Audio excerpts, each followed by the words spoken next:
বৈষম্য বিরোধী ছাত্র আন্দোলনের আহ্বায়ক হাসনাত আব্দুল্লাহকে আবারও ট্রাক চাপা দিয়ে হত্যা চেষ্টা চালানো হয়েছে। বৃহস্পতিবার দুপুর 12:27 সমন্বয়কদের হোয়াটসঅ্যাপ গ্রুপে হাসনাত নিজে এ তথ্য জানান। তবে এই ঘটনায় তার কোনো ক্ষতি হয়নি, তিনি অক্ষত অবস্থায় আছেন।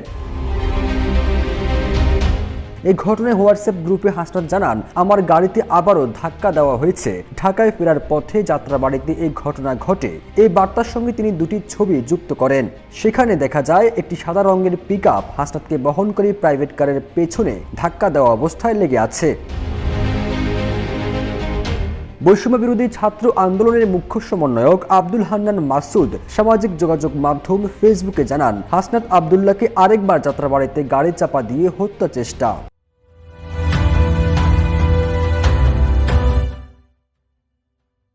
সমন্বয়ক নুসরাত তাবাসসুম লিখেছেন, যাত্রাবাড়িতে হাসনাতের গাড়িতে আবারও পেছন থেকে ধাক্কা। জিনিসটা সিরিয়াস পর্যায়ে চলে যাচ্ছে। সরকারের কাছে প্রোটেকশন চাই। এর আগে গতকাল বুধবার চট্টগ্রামে আইনজীবী সাইফুল ইসলাম আলিফের জানাজা শেষে ফেরার পথে হাসনাত আব্দুল্লাহ ও সার্জিস আলমের গাড়ি বহরে ট্রাকে ধাক্কা দেওয়ার ঘটনা ঘটে। ফিরোজ আলম, জয় দিন।